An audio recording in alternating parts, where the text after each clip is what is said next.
the record button. Okay, so we're now all fully recorded on the Contractors webinar that we're running.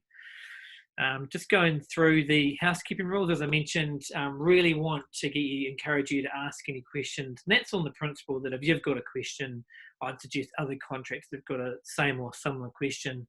So we want to get as much interaction as possible. So don't be shy. In terms of the agenda for today, so we're going to go through the wage subsidy, although that's probably the biggest topic on most people's minds. I'm going to go through some commonly asked questions that have been asked by contractors. I'll provide some IOD updates. So the IOD have made a few changes. It's actually going to help out most taxpayers.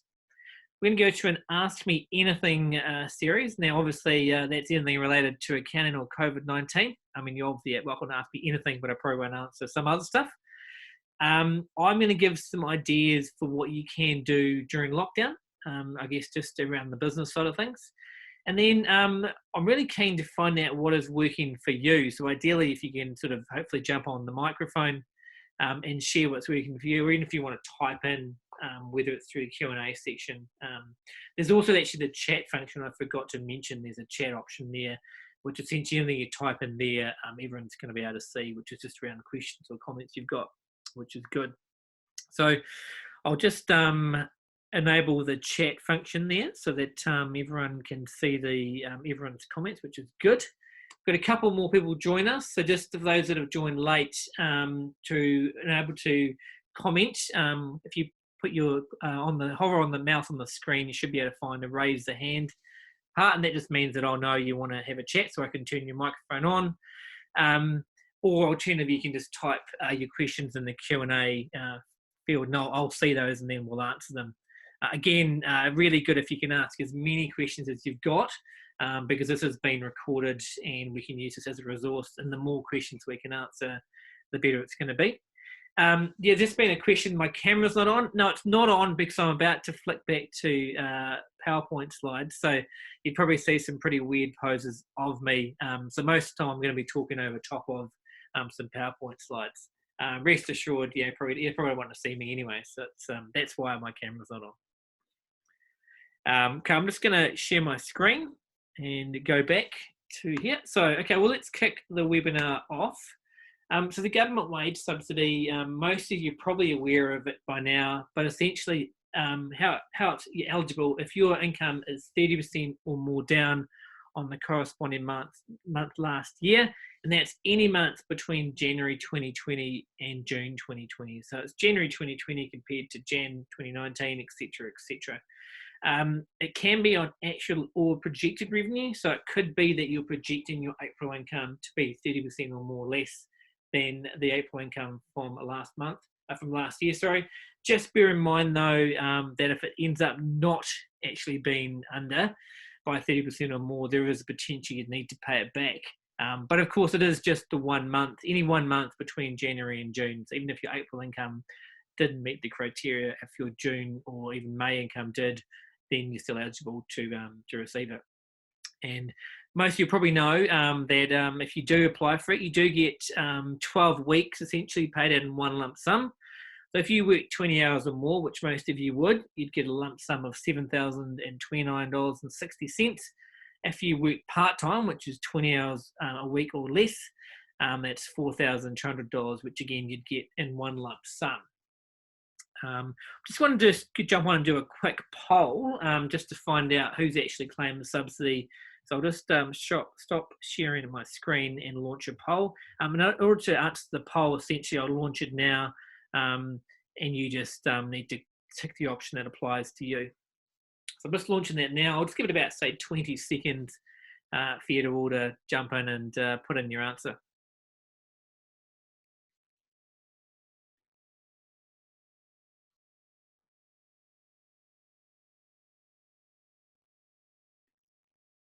Okay, great. I'll just end that poll.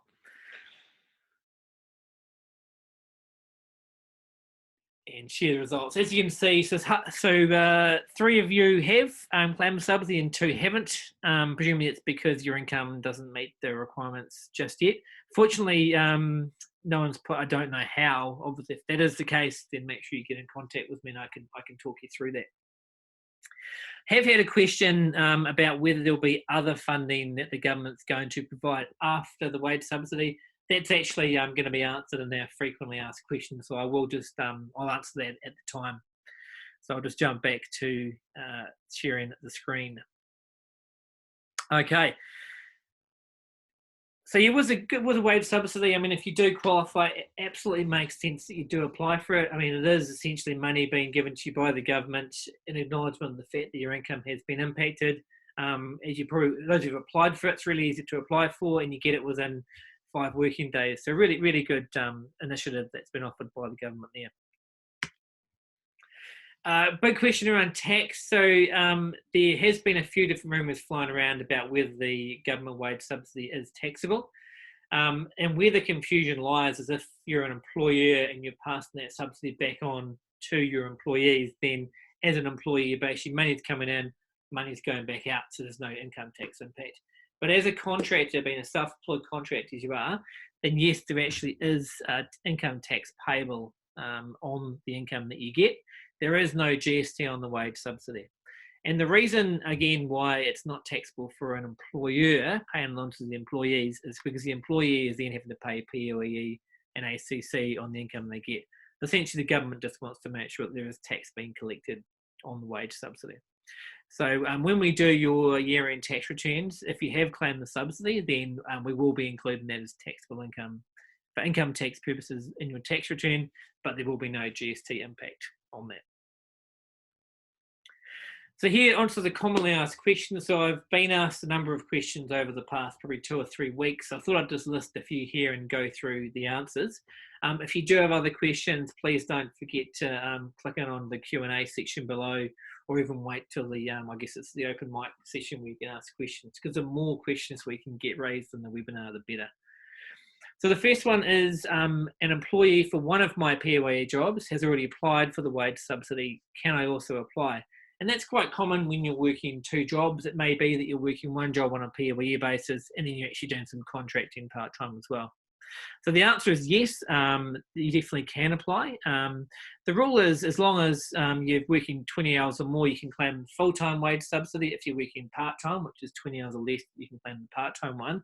And it's actually per employer or per person claiming it. So if your employer on your POE job is claiming the subsidy, as long as you're working 20 hours or more or 20 hours or less, depending on which one it is, then they can claim it in their own names.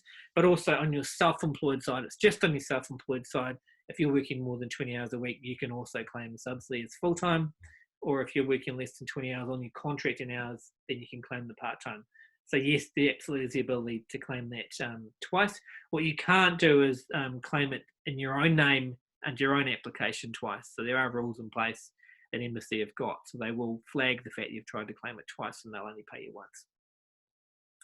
Another question I get is, do I have to pay back any unspent subsidy? But a bit of a tricky one, and where that comes from is if you go, we said the wage subsidy, it's 12 weeks, one lump sum payment. If you go back to work within, say, weeks 4 or 5, hopefully, lockdown only lasts 4 weeks, then in theory, if you're working back to your normal hours, then you've been paid the subsidy for weeks 5 through to 12, and you shouldn't have been. At this stage, we understand there is no requirement to pay that wage subsidy back. I don't think that'll ever be made to happen, but obviously we'll be staying in touch with what the government are saying, and we'll be sure to let you know if you have to pay it back. But my understanding at the moment is no, once you get that money paid to you, it's yours to keep and obviously pay tax on. Another question we've got is we applied for the subsidy and my revenue won't actually be 30% down on the same time last month. What happens? So I think I raised that point just quickly before. So you can apply for the subsidy on projected income. And if it turns out your projected income estimation was wrong, and actually, in fact, your revenue wasn't 30% down on the same time last year, my understanding is that you will need to pay that subsidy back. Bearing in mind, though, if you did apply based on April revenue being 30% down, but May income ends up being 30% down, then you're actually allowed to apply for the subsidy and keep it. So, but in the event where none of your 6 months, January 2020 through to June 2020, were 30% or more less than the same time last year, I would suggest you would need to pay that back. And as a result, I would suggest just putting that money into a savings account until this further information comes to light, because the government will be doing audits on the subsidies they've paid out. And they probably would, therefore, if they audited you and found that your income wasn't 30% or more down, then you probably will have to pay that back. Couple more questions, and this is one that was raised just before. Is there any further government funding in addition to the wages subsidy? At this stage, there isn't, but you'd have to assume there will be. It may depend on how long the lockdown goes for. The government is working on a back to work package, which I believe will be more funding. As to how that's factored in or how the funding's calculated, I don't know. All I'd suggest is that we are going to be monitoring what the government is saying. We'll send through an all-client email if they do come up with any further funding to make sure you're aware of it. And as with the wage subsidy, we'll do what we can to help you apply for it. But to answer the question, there is nothing yet, but you'd have to assume there will be. Another question, which is a pretty difficult one to answer, is will business go back to normal after lockdown ends? Look, I think that's going to depend business on business. You'd have to suggest that business won't go back to normal on day one. If Jacinda keeps the borders closed for 18 months, like she's talked about, then there'll be, that in itself will mean there'll be less tourism in the country. And I think you'll find that some people have been a bit sort of scarred by this whole process, and so therefore they may not go back to spending as they usually would. So I think the answer is no, but all I'd recommend is you try and plan during this downtime, if you are have a bit of downtime, to try and see if you can alter your service to be able to work in, I guess, the post-COVID-19 lockdown environment. Last of the commonly asked questions is, do I have to pay any of the subsidy back if I'm working within 12 weeks? I did just cover that before. And the reality is at this stage, no, we don't believe you'll have to pay back any of this wage subsidy, but we'll be sure to let people know if that is the case. I'm just going to stop sharing my screen. I've had a couple of questions come in, so I'll just answer them. Question here I've got is, will the back to work funding be applicable to contractors? Look, difficult to answer that question because they haven't actually announced the back to work package. So I guess we'll just have to wait and see whether that is the case or not. You've got to assume it's going to apply to most people, but until the government release those details, we can't answer that question. One thing I do want to do now is just jump to a poll. And actually just see how impacted you have been through the COVID-19 lockdown. If you just click on your answer there.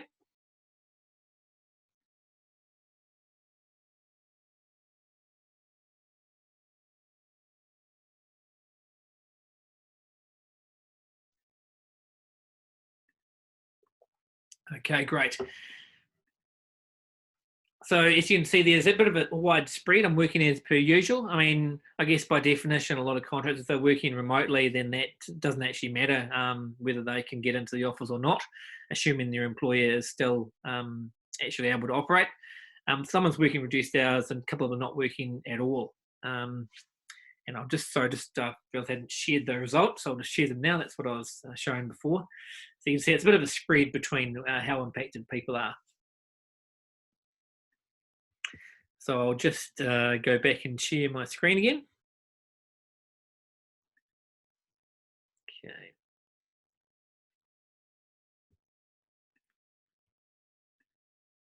Okay, so actually I'm not sharing my screen, so I'll just jump back in. Sorry, a bit of a technology fail there. Okay.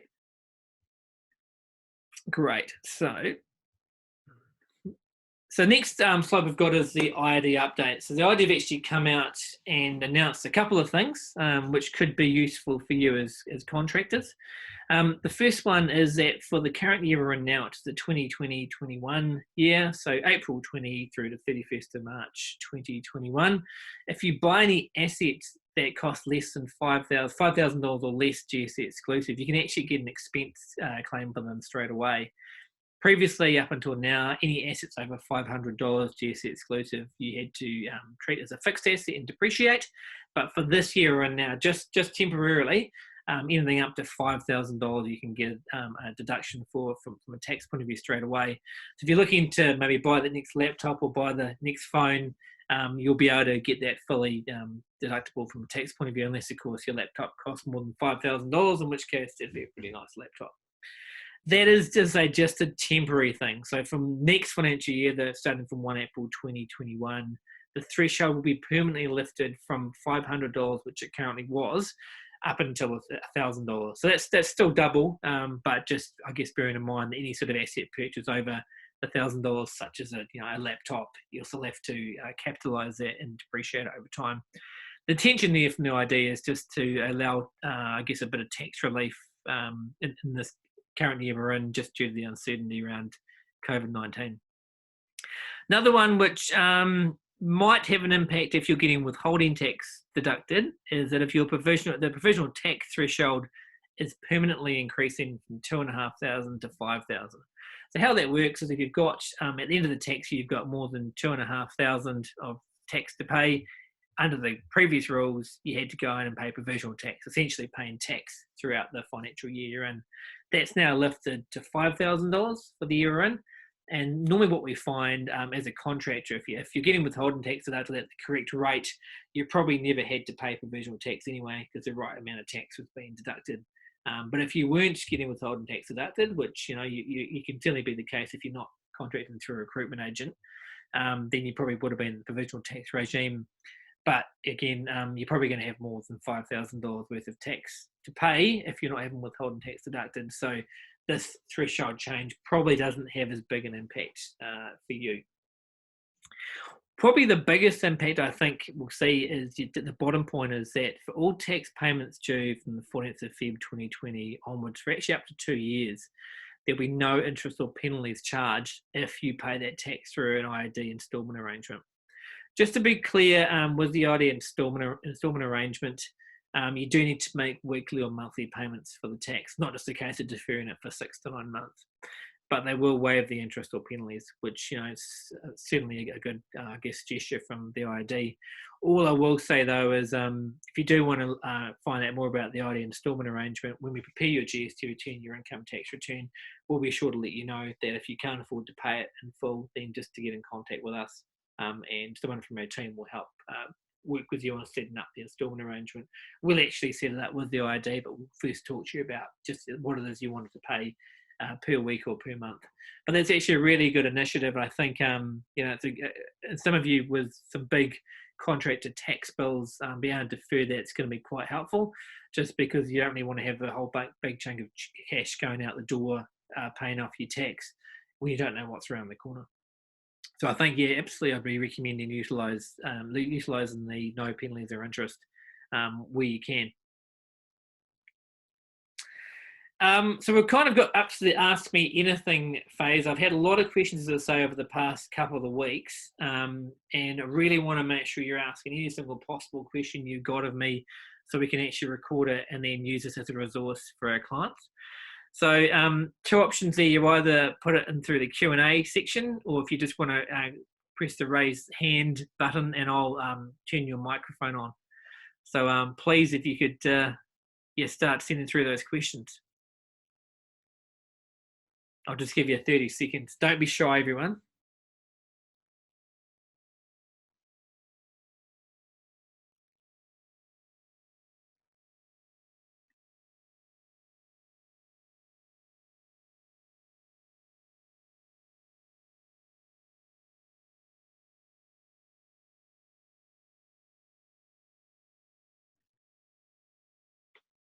Okay, we've had nothing come through. That's fine. If you have any questions as we're going through the rest of the presentation, please just either raise your hand or ask the Q&A questions then. I'll take that as being my slides are so informed if you have no other questions. That's a positive thing.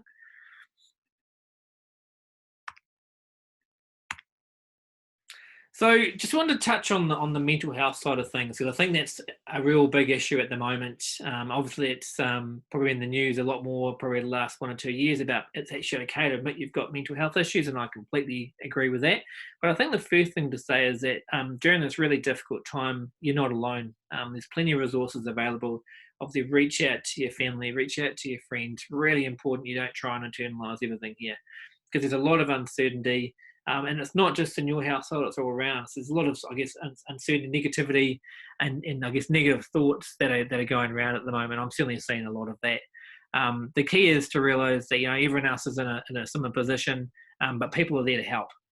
I really recommend if you are sort of feeling a bit down, reach out, whether it's to us, whether it's a case of reaching out to your friends and family.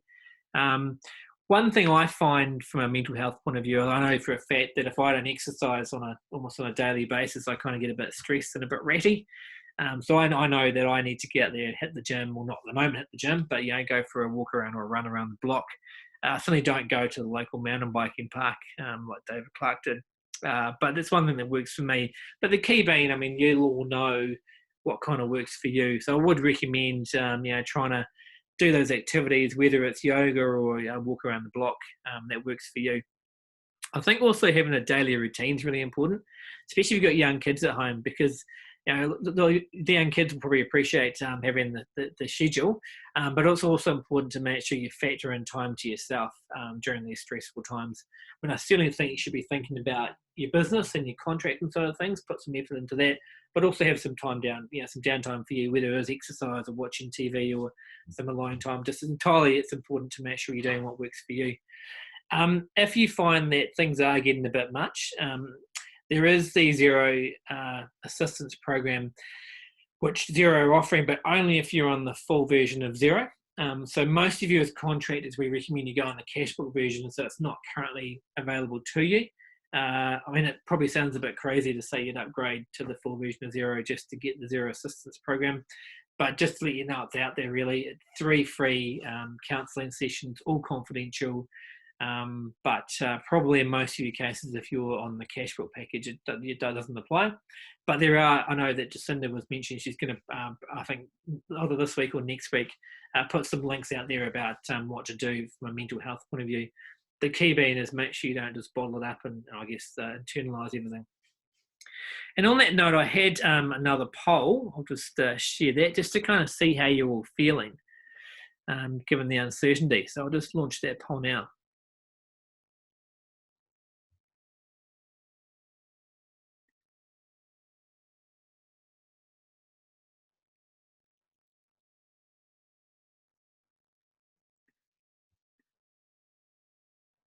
Okay, cool. So I'll just end that poll. Everyone's doing okay, which is great. One person's feeling a bit stressed or worried, and that is completely natural. I mean, at the moment, a lot of uncertainty, probably a lot of concern around, job security.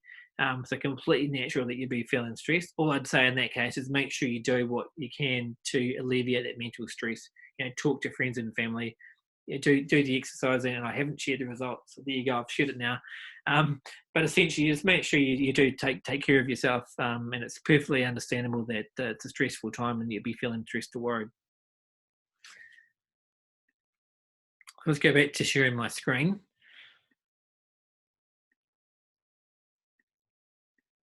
Okay. Some advice for what to do during lockdown. First and foremost, can you operate online? Hopefully most of you can. As a contractor, I guess a lot of you may not actually go into an office as such, you're working from home, but the sooner you can get set up online, the better.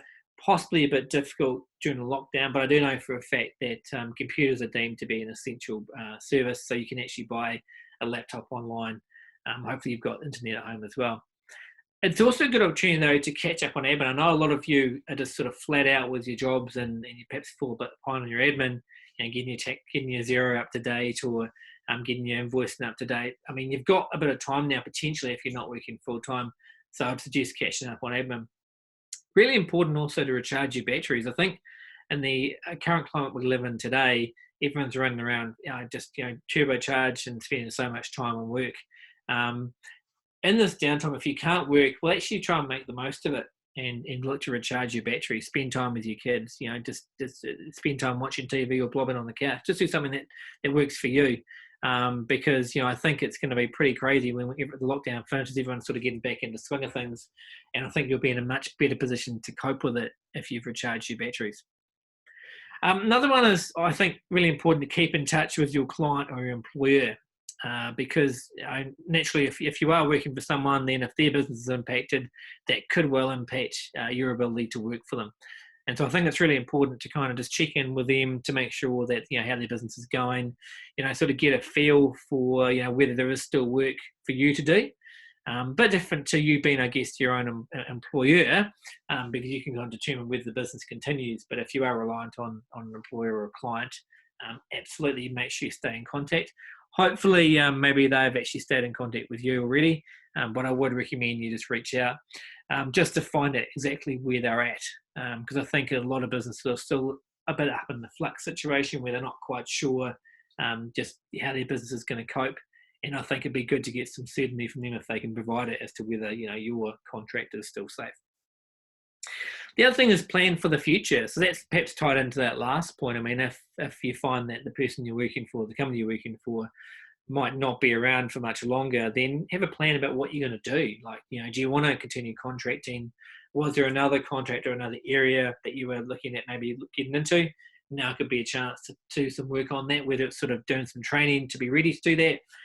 Putting your feelers out. I mean, obviously, it's probably a dangerous time to be looking for another contract, because I think a lot of employers will be just a bit nervous to sign up new contractors at this time. But I think really just put some time and effort into planning for the future. I think it's going to be really important again during this downtime you've got. So on that note, I did have one more poll, which actually is the last poll we've got, just around whether or not your employer has been in touch with you. So I'll just launch that poll now.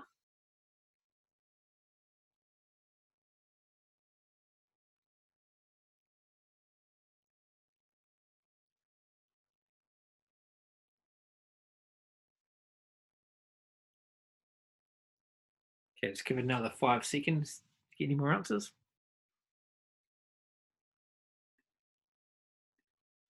Okay, so you can see here, 2 people have had their employer in touch, 1 person hasn't.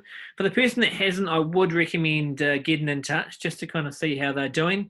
Because at the end of the day, I guess it'd be good to get some certainty as to just whether there will be that contract for you, in the future. Just kind of fingers crossed and hoping it's probably not the best solution. Because if for example, argument's sake, the contract was going to be terminated, you then got time to kind of think about, right, what next for me. So I would recommend getting in touch with that 1 person that hasn't. Let's go back to sharing my screen. Okay, from a financial point of view, obviously the most important slide because it's finances, right? I would recommend preparing a 2021 year budget or a forecast. Some of you may do this already. I just think in this current climate we're in, it's really important to kind of plan ahead. If you've got certain expenses that you're incurring, I guess as a rule, most contractors don't have a lot of expenses, but if you're renting an office or you were looking to kind of get someone to come and work for you, really important to have done the numbers to work out what that means for you. But I think more importantly, and most people don't do this, is to actually prepare a weekly or monthly cash flow, just to make sure. And this is going to obviously include your personal expenditure too. So whether you've got mortgage payments, you've got rent payments, you've got putting food on the table for the kids, all that kind of thing. I think it's really important you've planned out your cash flow, and then you can actually look to see, well, look, if my contract wasn't renewed, how much longer could I kind of last for without having to be in touch with wins or be down at the food bank. I don't joke about that, but potentially that's actually where it could be. So it's really important to make sure you've done the numbers to work out, what your cash flow is looking like. If you are renting, both I guess personally and if you rent in an office, have a chat to your landlord. Particularly on the commercial side, a lot of landlords at the moment, it seems to be a real different opinion amongst landlords whether they should offer a rent discount or not. I'm not going to get into the details of it because I'm not a lawyer, but there's certainly plenty of legal advice going around that in the event of a lockdown, if you're not able to access the office, and that's your fact, you shouldn't have to pay very much rent, if anything at all. So if your landlord hasn't actually reduced the rent on the commercial space, I certainly would have a chat to them. And if they don't sort of comply with what you're looking for, maybe even have a chat to your lawyer. I've got plenty of clients at the moment who have received some pretty substantial rent discounts from their commercial landlords, which I think basically they have to do. On the residential side, I mean, if you are renting, then maybe have a chat to your landlord. They're not required to give discounts purely because you are still using the property. But if you can't pay the rent, I would suggest having a chat about deferring maybe a portion of it. I touched on it before with the IRD updates, and so a lot of you, if you aren't having withholding tax deducted, you've probably got some pretty big tax bills coming up. You've either had one on 7th of April, which you may or may not have paid.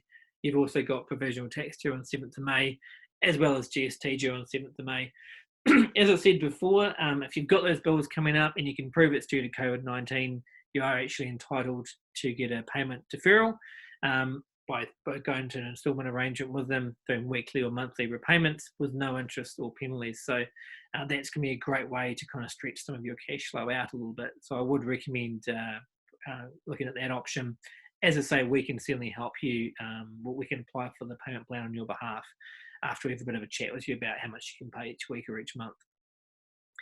The last thing on this slide is to stop all discretionary spending. So if you were looking to perhaps buy a new tool or potentially buy a new laptop or anything that perhaps isn't mission critical for your current environment, I think that goes both personal and in business. I think you'd look to stop all that discretionary spending just until you get a bit of certainty around what the future holds for you.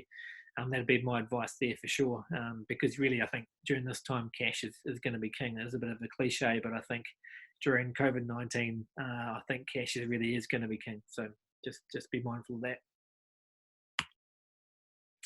With suppliers, so I know a lot of you won't have a lot of suppliers, but we do urge you to pay your suppliers what you owe them as you can. And the main reason for that is if you stop paying your suppliers, then they're probably going to stop paying their suppliers, and it's a whole kind of vicious cycle.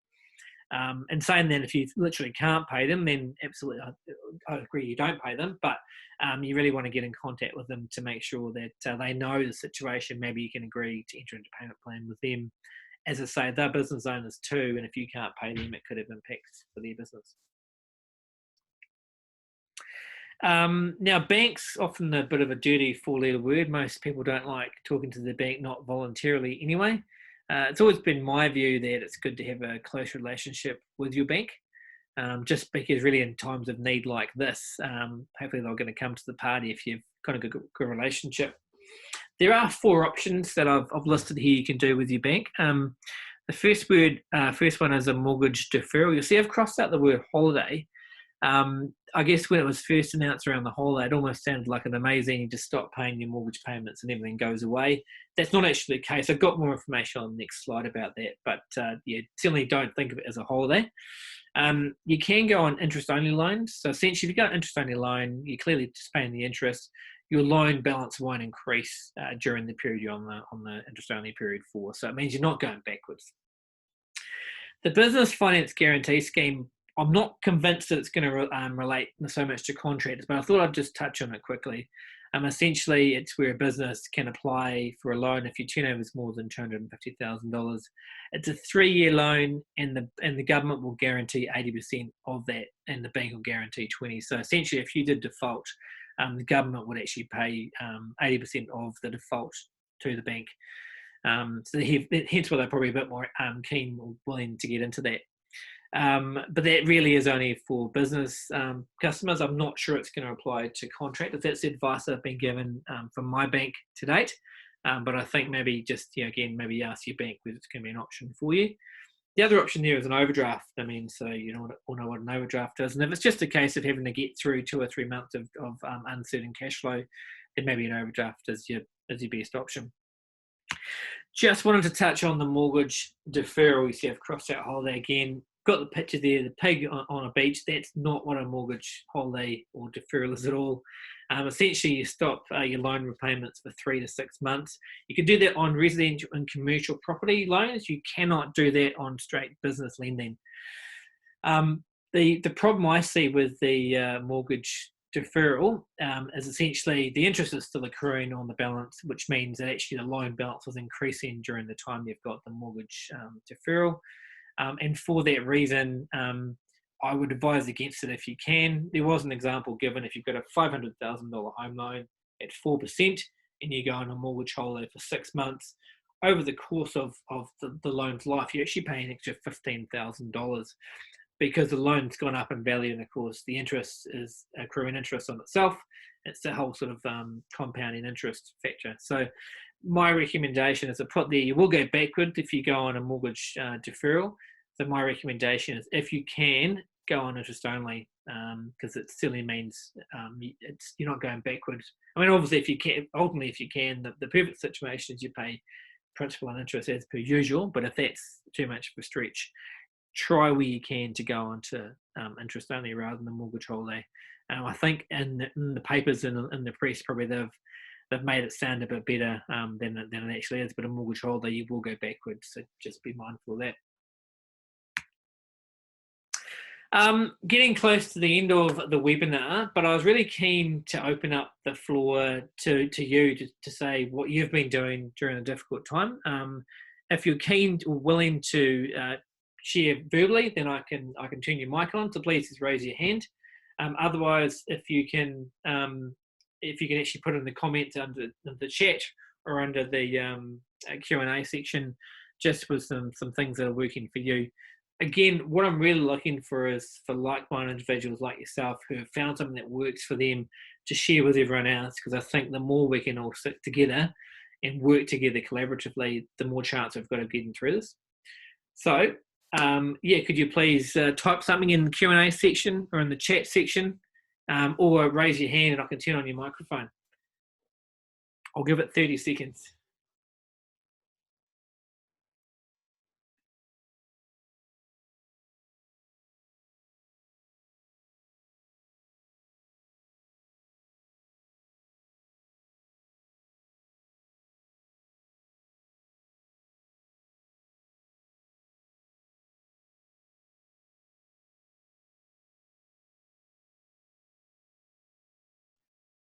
Okay, I've had no one come up with any comments. So I guess in that case, there'll be no sharing going on. That is really essentially the end of this webinar then. I am certainly available for any more questions. So if you've got questions, can you please send them through? Now I'll leave it open, the Q&A section open for the next 30 seconds. We're really hoping to get as many questions as you can answer, even if it's not related to contracting. If you're thinking of the question, there's a good chance someone else will be thinking of the question. So I would urge you, if you can, to please send through any questions you've got now. I'll just give it another 30 seconds.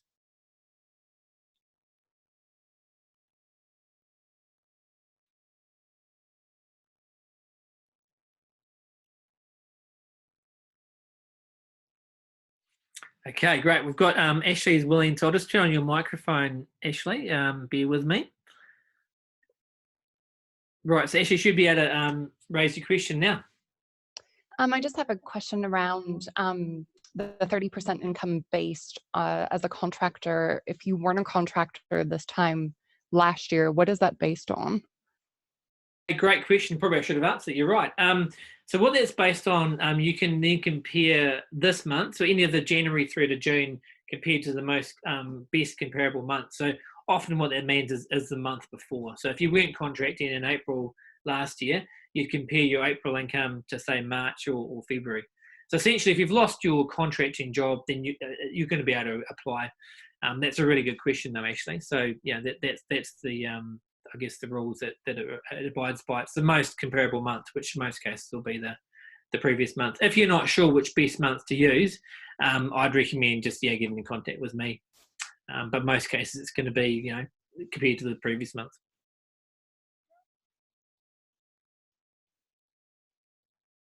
Cool. Okay. Any other questions?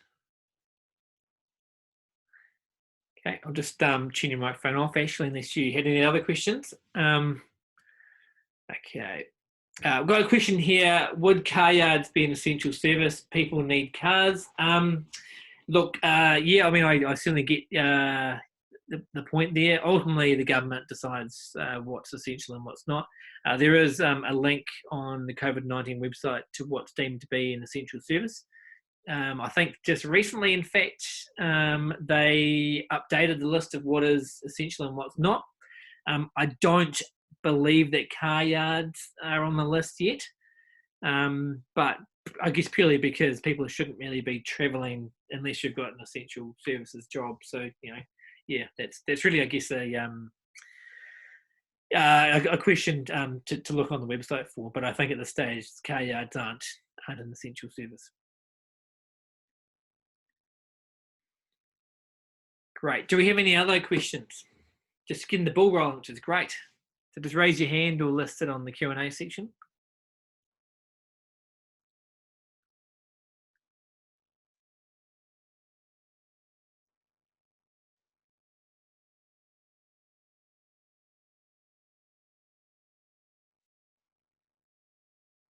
Okay, I think there's no more questions. In that case, I'll just bring the webinar to a close. Just wanted to say though, look, make sure you stay safe and well. And adhere to the lockdown conditions. I mean, from what we hear, the number of cases is reducing, and I think I saw in the papers today that America was saying we had done an amazing job in New Zealand. I mean, whether that's because they've done a terrible job, I'm not sure, but essentially New Zealand's, I guess, looking good in terms of lockdown is working. Hopefully that means we can head back to work at the end of the 4 weeks. I guess we'll know more about that then. And I guess the key then is once we know when we're going back to work, I think that's when you'll find the government would look to launch any more funding packages if they are going to do that.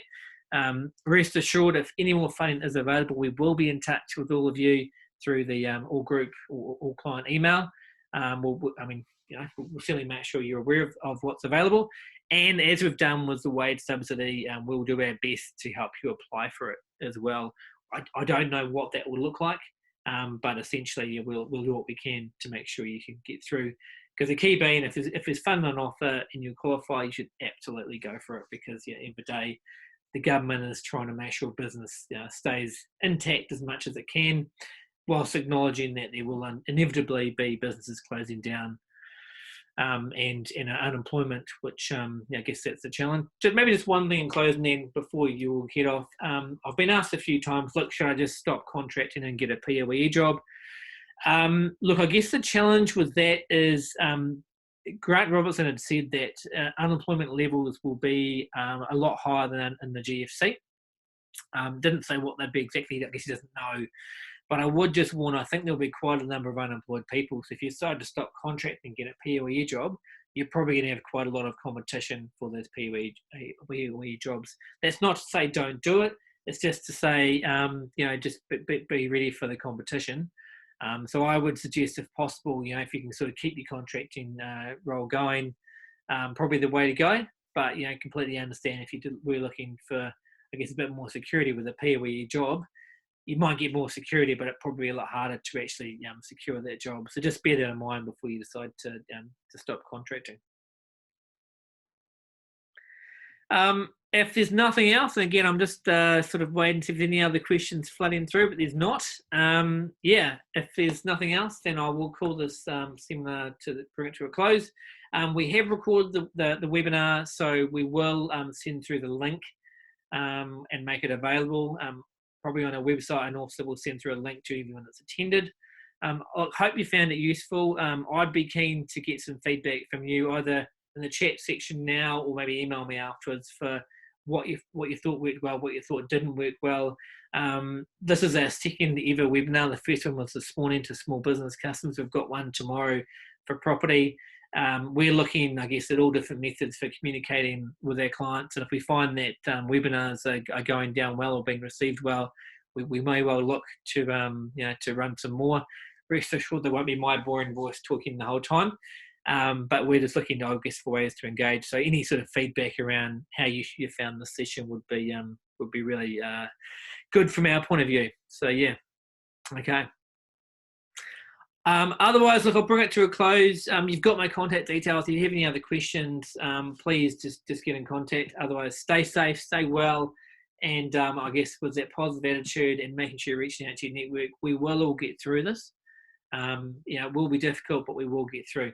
So thanks for your time, everyone. And enjoy the rest of your day.